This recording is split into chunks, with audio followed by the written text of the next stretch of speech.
Bismillahir Rahmanir Rahim. Assalamu alaikum, dear viewers. This is the fourth module of the course Fast and Fasting.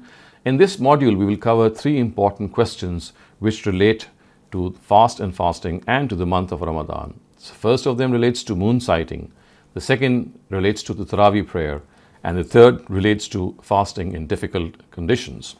Now, as far as moon sighting is concerned, it is generally thought that it is essential to sight the moon, and unless we sight the moon through our naked eye or through a telescope, of course, we cannot begin the month of Ramadan. In other words, sighting the moon itself is regarded as a prerequisite to fasting.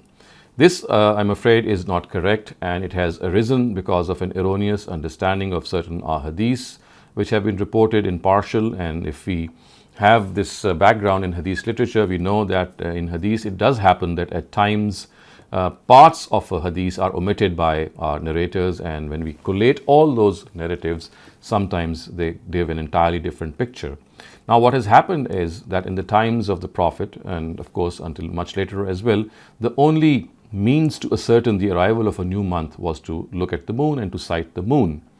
And the way this sighting has been actually generally reported in hadith literature gives us this impression that, well, it has to be sighting of the moon with which you have to begin the fast. Thus, for example, we see words like La tasumu hatta tarawul hilal wa la tuftiru hatta tarawhu fa in ghumma alaykum faqdurula, which means that do not fast until you see the moon, and do not end the fast until you see the moon. Of course, it would mean that the month of Shawwal is something that should also be begun by sighting the moon. And then it is said that if the sky is not clear, then you complete the days. So when such narratives exist in our hadith literature, obviously they give this impression that you have to sight the moon to begin the month of Ramadan, you have to sight the moon to end the month of Ramadan. Now, if we gather all these hadith narratives, we will find out that actually this was not the case. The Prophet was not at all recommending people to sight the moon, to keep the fast or to break the fast for the month of, or to begin the next month. What he was actually saying was that at times a month is also of 29 days. And because people who are religious, when they are told that they have to fast for a month, they would insist that they will fast for 30 days. And the Prophet here is telling us, well, sometimes the month can also be of 29 days. So if you sight the moon after 29 days, don't insist on completing 30 days. This is what he was actually telling us. And fortunately, there is one variant of this narrative in which these initial words have been preserved, which tell us that actually the issue of fasting, of sighting the moon was not at all the case. It was an issue in which the Prophet was actually advising the religious mind that don't insist on completing 30 days. At times, a month is also of 29 days. So if after 29 days you sight the moon, then you just finish that month and start off with the next month. So the words that have been preserved are Ash-shahr tis'un wa ishrun, which means that a month is also of 29 days. فَإِذَا رَأَيْتُمُ الْحَلَالَ فَصُومُوا وَإِذَا رَأَيْتُمُ فَأَفْطِرُوا. So if you sight the moon, you begin the fast, and if you sight it, break the fast. So of course that would mean that you end the month or you begin the month. And then of course the words which have been repeated in the early narrative as well, فَإِنْ غُمَّ عَلَيْكُمْ فَقْدِرُوا لَهُ. If the sky is not clear, you complete the days. That is of course the only option. So basically, sighting the moon was never regarded to be a worship ritual or a part of a worship ritual. All that it meant was that this was the only way in those times to ascertain whether a month had begun or not. So today, if some other means have become available, like for example astronomical calculations or maybe some other way as well, then clearly that they are sufficient for us to be informed that a new month has begun, or maybe the previous month has just finished. So now we come to the second topic, or the second question which arises regarding fast and fasting, and that is regarding the Taraweeh prayer. So in order to understand what exactly the Taraweeh prayer is, I will digress a little bit and first talk about the Tahajjud prayer, because as we shall see later on, the Tahajjud prayer is basically when it is offered with the Isha prayer, and it was made to be offered by the Isha prayer much later by the Caliph Umar. It began to be known as the Taraweeh prayer. So we know that the Tahajjud prayer was made compulsory on the Prophet Muhammad sallallahu alaihi wasallam. And it was the sixth prayer that he would offer. This is evident from Surah Muzammil. As far as other Muslims are concerned, or the believers were concerned, it was not mandatory for them. It was just an optional prayer. Now, for common Muslims, of course, it was not always possible for them to wake up at night, and they also did not have much of the Quran committed to heart. So they were given this concession by the Prophet that if they were not able to wake at to wake up at the tahajjud time, they could just offer the tahajjud prayer with the Isha prayer. And the witrs that we offer with the Isha prayer are exactly those tahajjud witrs that we are allowed to offer with the Isha prayer. So the Prophet is reported to have said that whoever among you fears that he would not be able to get up in the last part of the night should offer the witr before going to sleep. But he who is certain that he would be able to get up, he should offer this prayer in the last part of the night, because the recital of the Quran at that time is in the presence of the Almighty, and it is this which is more blessed. So you see, basically it was the Isha prayer, in which when people started to offer the witr prayer as a concession, this was something which happened in the times of the Prophet himself. He himself always offered the tahajjud prayer on its original time, but he also allowed other Muslims, if it was not possible for them to get up on the tahajjud time, they could pray the witr with the Isha prayer. So this practice continued in the time of the Prophet and in the time of Caliph Abu Bakr, until at the time of Caliph Umar, the situation arose that people were praying the witr prayer in the mosque of the Prophet, and they would be praying in different groups, and each would be led by an imam, and this would be like a form of indiscipline, which was, of course, was something very averse to the temper of and the disposition of Caliph Umar. So he actually appointed Ubay ibn Ka'b and said, well, you are the leader from today of this prayer after Isha, and you will lead them. And in this way he organized the tahajjud prayer at the time of the Isha prayer, and this was called the Taraweeh prayer.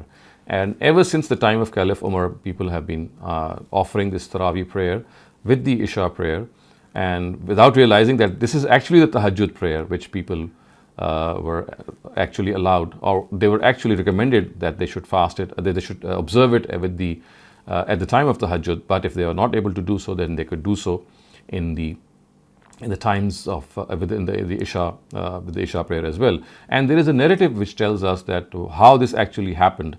That in the times of in the times of Prophet Muhammad himself, we know that he never prayed the Taraweeh prayer with the tahajjud, with the Isha prayer. So it is reported that once he came out of his retiring chamber and into the mosque, and he offered the tahajjud prayer at night.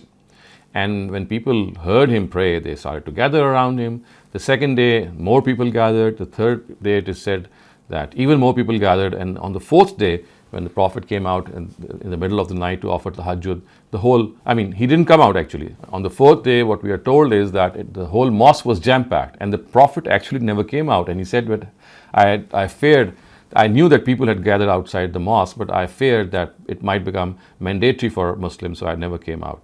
So this is what the Prophet himself, in his own times, he never offered the tahajjud prayer at the time of the Isha prayer. He always offered it at the tahajjud time, which is, of course, the pre-Sahar time. So we can clearly see that today, when we offer the Taraweeh prayers, we have to realize that their real time is the tahajjud prayer, and we can get back this time, because normally we get up for the Sahri. So therefore, if we offer the witr at the Sahri time, that is the right time for it.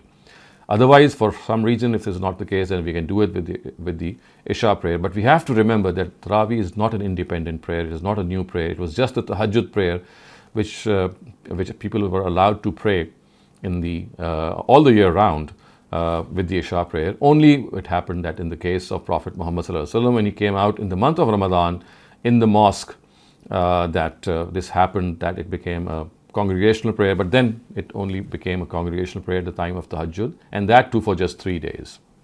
So today, if we are able to offer this Taraweeh prayer, the actual word is the tahajjud prayer at its own time, which is the tahajjud time, that is the real recommendation. Otherwise, if that's not possible, then realizing this fact that, well, this is a second best option to offer the tahajjud prayer with the Isha prayer in Ramadan, we should know this fact. The third important area that I'd like to discuss vis-a-vis the questions which can arise regarding the Taraweeh regarding the month of Ramadan is fasting in difficult situations. So we know that there are situations in which the timings become very, very critical when you have very little daylight time. At times it is intense heat, at times it is intense cold, which might hinder a person or might discourage a person from fasting. So what should be done in these extreme conditions? Now we know from the Quran that two things have been pointed out in the Quran which actually give concession to people if they are not able to fast. So the Quran tells us if the person is sick or he's traveling, then he can defer his fast and make up these fasts in later days. So by analogy, today we can see that if there are some extreme conditions, then there could be any extreme condition, and the person himself is the best judge for that. It could be his exams, it could be some medical situation, it should be some assignments that he is given, or maybe the nature of his work is something like that, or maybe the weather is something which is unbearable. All these extreme conditions, if they are encountered in the month of Ramadan, then we have to see, we can by analogy, we can make use of this Quranic verse that when you are sick or on a journey, then just as you can defer your fast for this purpose, then by analogy for any other situation in which we are pushed and we are not able to fast, we can defer our fast to other part of the year. Of course, we can defer all of them if that is the case, or maybe some of them, so that we can also fast some of them with the people in the month of Ramadan. So this, viewers, brings us to an end to the fourth module of fasting, which of course now brings us to the end of the whole course. We do hope that this course was beneficial for you. It would be very good if you could give us feedback on this course, and if you have any questions, we would like to answer them and maybe make them part of any future update regarding this course. Thank you very much.